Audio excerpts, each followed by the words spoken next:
Thanks for stopping by. I really appreciate it. I haven't made videos lately, at least this month, because my dad passed away. He had Parkinson's and then caught COVID, got over COVID, then got pneumonia, went into the hospital and passed away. I have made this video, I've recorded footage for this video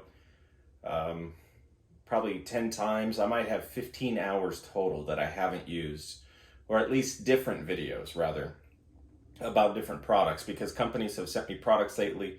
I've made the video for it, but it's just not any good because my heart was still grieving with my dad. It's only been a few weeks.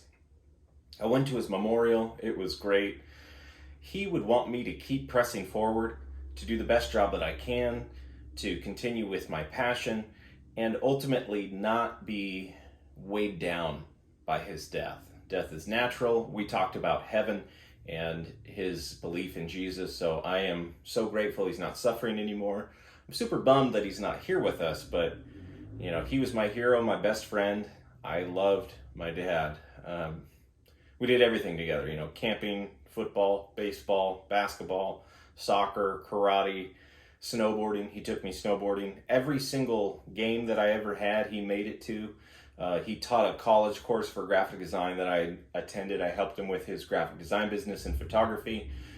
We just did an enormous amount of things together. So I had a great life with my dad. I sure miss him, but that's the reason. So just want to get that out of the way. Not that that's any less important than anything else right now, but I want to get back into the swing of things of making a video. So today I'm going to be talking about upgrades to my Glock 19. I made it a Glock 19 initial thoughts video a little while back when I first got this thing, and I've put a few thousand rounds through this and made some upgrades to it, or modifications. So we're going to talk about that in a second, but before I do, I want to mention the products that have been sent to me for review and some other products that I've purchased for review that I hope to make in the future. Kirkpatrick's Holsters sent me their 1911 leather gun holster with the magazine pouch here. Really cool stuff. So I'm going to do a review on that. Blue Alpha Gear sent me their hybrid EDC belt. And look at that thing. Look at the rigidity. This thing is so thin, yet still so stable that it can be used for EDC or even, you know, competition practice, maybe something like that. Tech Sights sent me is going to send me their TSR 200 RL sight set for the Ruger 1022, and Fiachi, Chinese light company, sent me this light with an M-LOK mount for a weapon mounted light and remote switch and mount for my AR-15. I'm going to do a full review on this, and then in a moment we'll talk about these lights as well. I think that's about it. I'm going to talk about the X22 backpacker and the new takedown Ruger 1022 I got. But if you have any suggestions of what you would like to see, let me know down below. I have a criminally low amount of subscribers, yet companies, people, influencers, colleagues have all continued to tell me, hey, the videos are great, keep it up, keep making them. So the subscribers aren't where I want them to be, but that's not what this is about, right? This is about making the best content I can because I love to do it. So I don't want to change the formula by any means, even though this is a different video, right? I'm not going to edit this too much. I might put in a few pictures and, you know, whatnot, but I want to continue to make the best product that I can without deviating from what I've done in the past. So Glock 19 Gen 3, made in Austria, California compliant version. Initially, when I got this, I purchased some Trijicon DI night sights, which are half fiber optic, half tritium. So you can see the tritium at night under no light or low light, and then in daylight brightness, you can see the fiber optic in there. So they were really cool sights, but the only problem with that is they were standard height. So I sent those back, and I have yet to decide on what sights that I want. I think I'm going to get some Ameriglow suppressor height sights, so those will rise up and co-witness or lower third co-witness with the Holosun 507C. And just to reiterate what I'm talking about, if you have standard sights with a red dot, you can't use the sights as backup. right? So if your red dot goes out and you want to use the iron sights, they need to be high enough so you can see them. And you can see right here, the red dot is going to block standard height sights. So that's the reason for that. The Holosun 507C. I like this so much. Like, I had no idea I was going to be so into the Holosun as much as I am. And I think a reason for that is because I had a SIG Romeo Zero on my Springfield Hellcat. And the Romeo Zero sucked. Let me just put it bluntly. I got it for like 150 bucks. This was $252 from kygunco.com. I rarely see them for this price, especially the green dot 507C version. You can find the different versions for a little bit less, and sometimes around 250 bucks, but that was a really good deal. I didn't want to pass on that. And it's very robust. I like a lot of the features. Some of the features that I like are the battery tray right here. You can change out the battery without having to take the red dot off of the pistol. And it has 50,000 hours of runtime on like a medium setting. So even 30,000 hours is going to be a long time. We're talking years, you know what I mean? So that's a really nice thing to have. You put a good battery in there, it's going to last a very long time. The build quality is excellent. The solar panel up top is used for like backup energy. If your battery is super low, this can take in the sun's rays and then have your red dot work. But more importantly to me, it picks up ambient lighting. So if you go into a really bright room, it's going to pick that up right here through its sensor and then make the dot itself much brighter to accommodate the brightness of the room. If you go into a pitch black room, or if you're in a pitch black area, it's going to dim the red dot so it doesn't completely wash out and it's not too bright that it turns into a starburst. So I really like that feature. These buttons right here are very tactile and audible.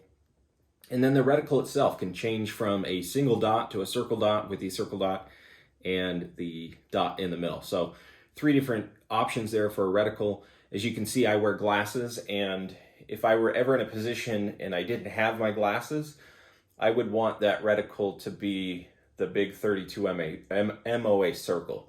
So that's a really great thing for me.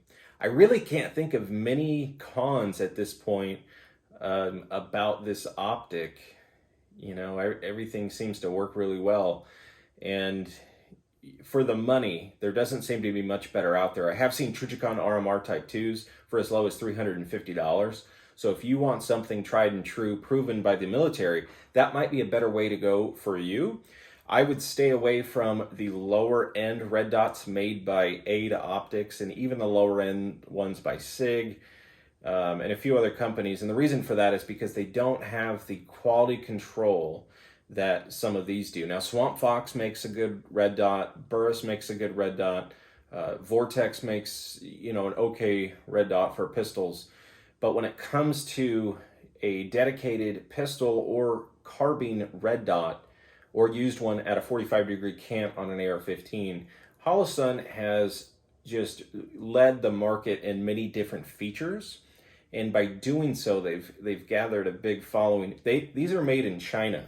And if they were made in the United States, I'd imagine that more people would buy these things because, a lot of shooters, a lot of, freedom fighters, they don't want to buy Chinese-made products. And I get that to an extent.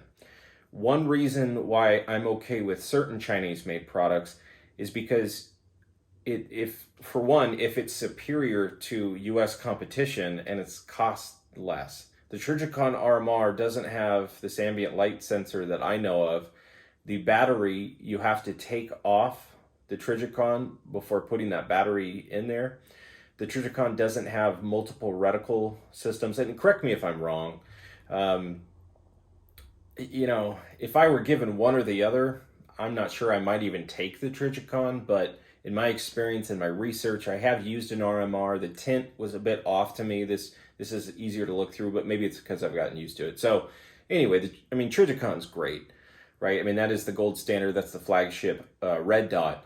But if you're considering Holosun and then you're, turned away because it's made in China, keep in mind that a lot of really high quality things are made in China, like iPhones and all sorts of you know, computer products and TVs and, you know, stuff like that. Manufacturing over there and industry has just, you know, become such a finely tuned machine where they have cities built with thousands of factories that have assembly lines for days, and they just gear up for one product and make a billion of them.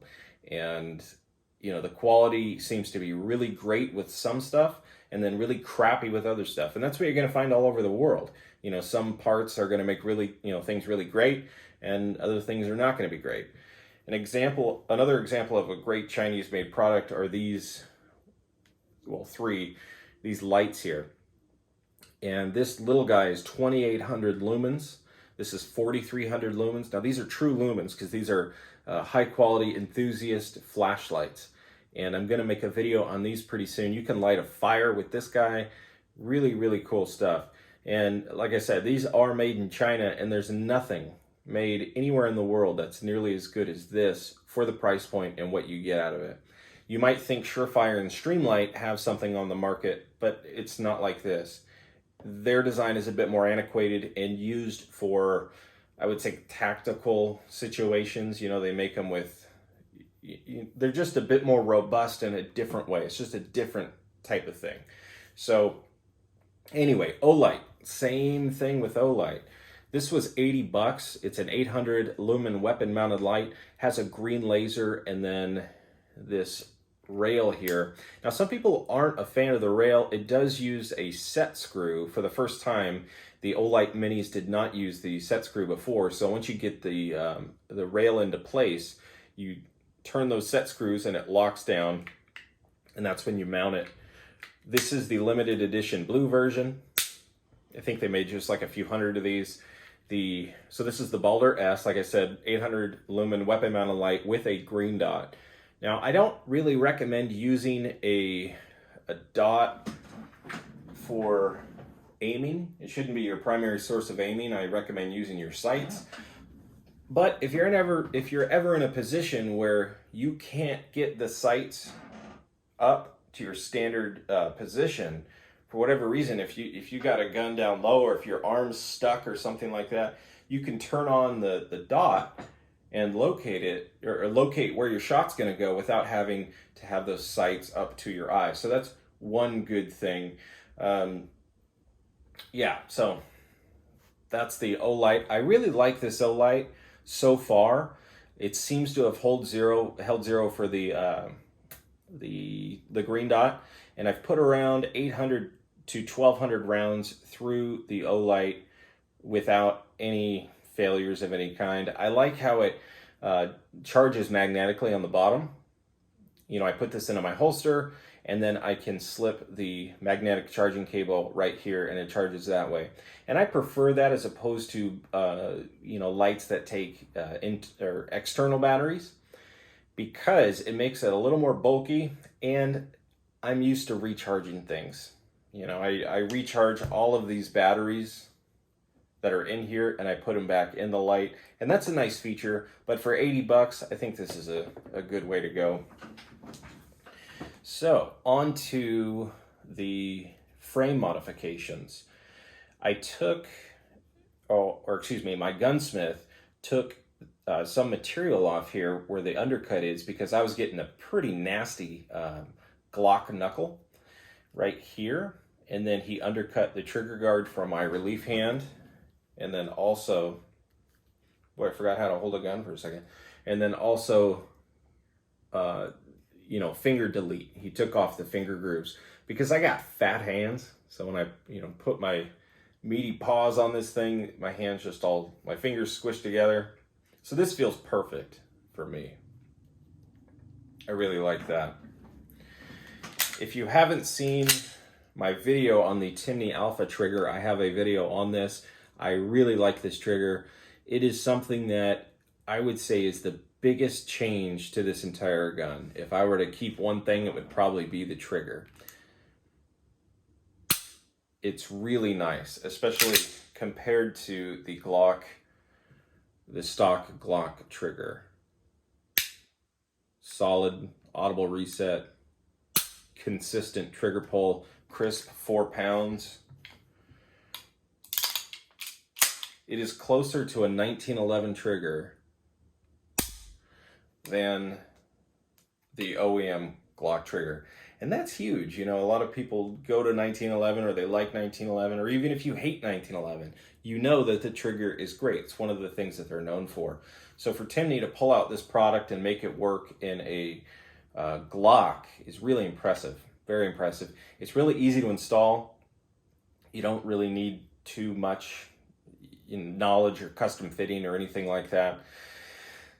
And some of the other upgrades that people make to a Glock 19, they will stipple the frame, you know, and I thought about doing that myself, but I just saw so many stippled frames that I thought, boy, this seems like a bad tattoo. You know, people get bad tattoos, they think they're really great at first, and then after 6 years, inward, you know, on the inside, they think the tattoo is terrible, but they still tell everybody that it's okay or that it's good.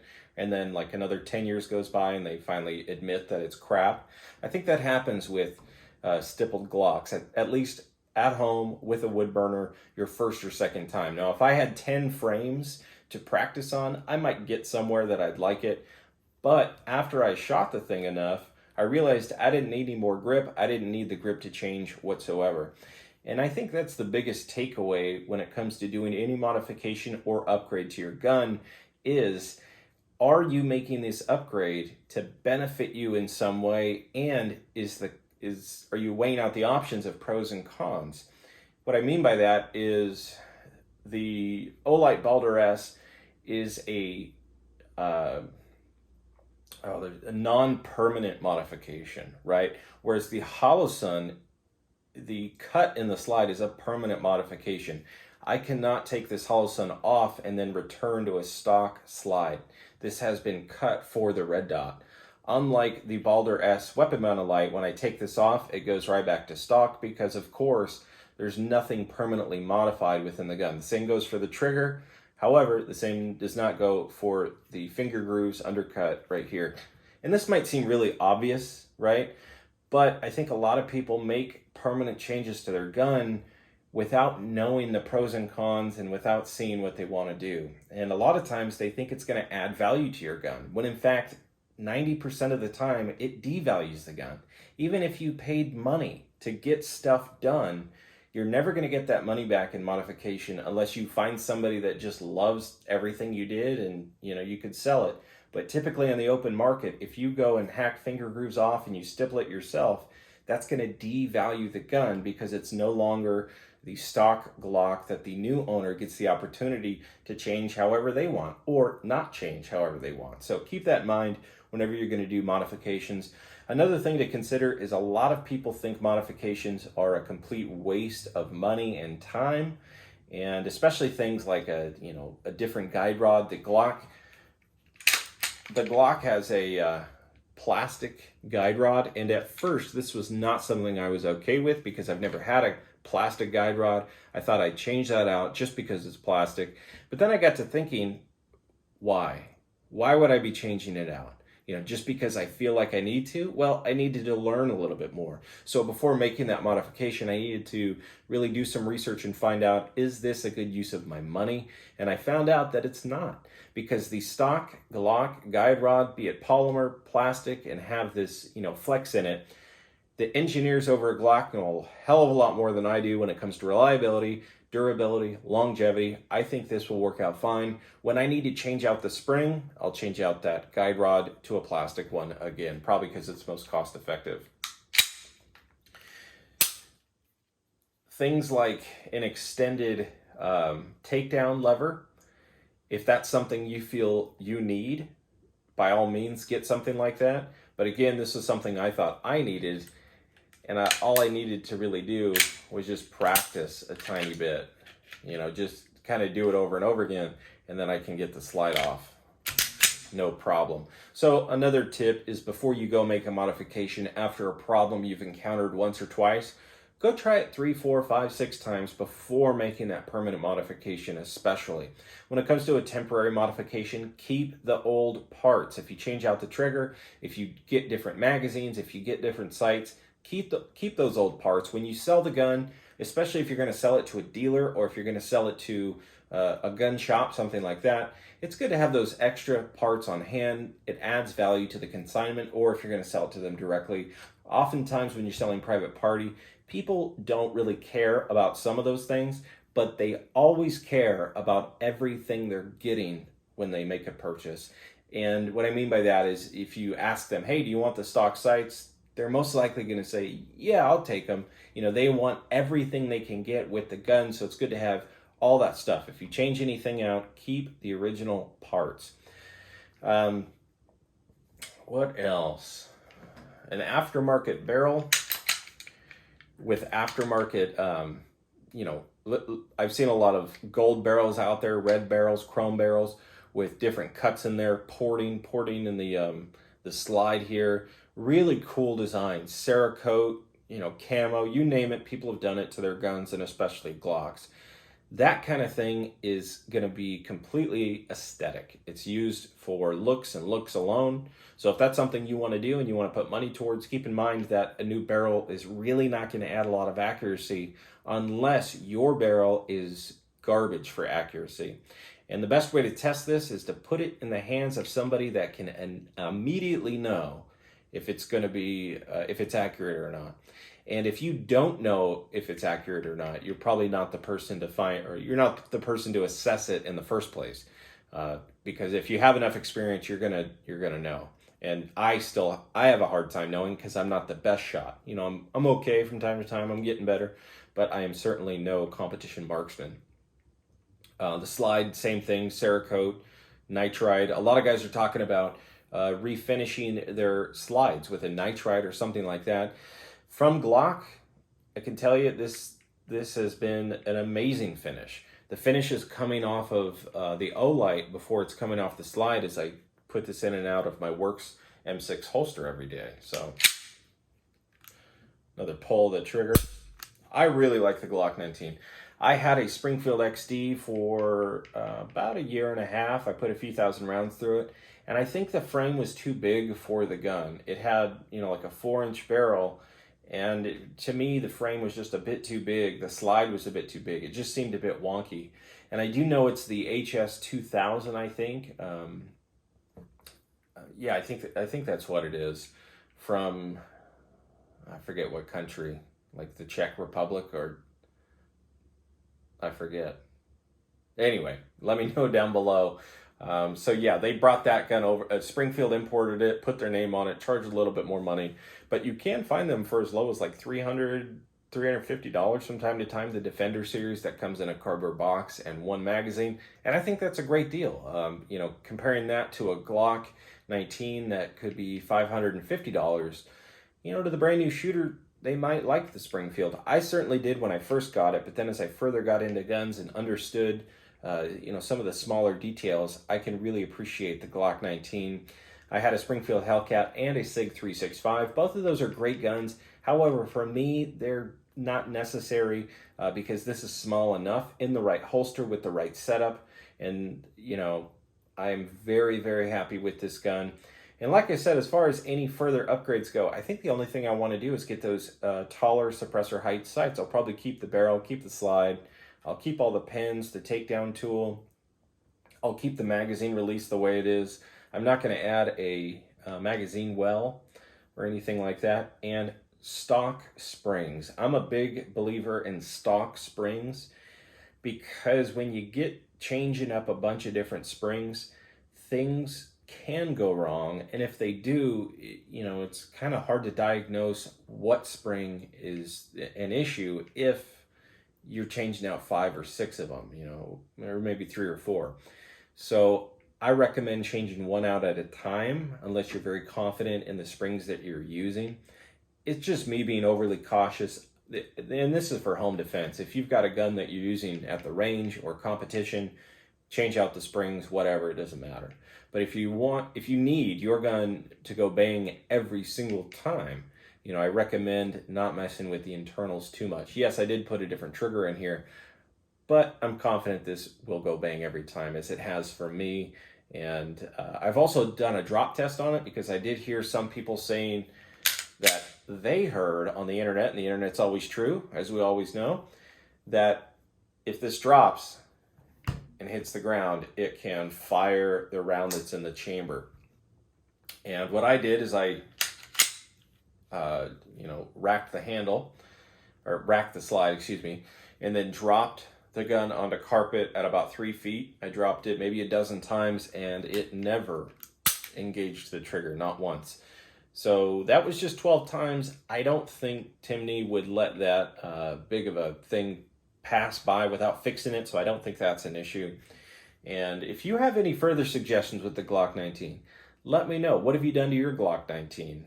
And yeah. Oh man, I hope I put this video, because I have recorded so much for my dad. I love my dad. We used to go shooting all the time. As always, have fun, be safe, and shoot great. We'll see you next time.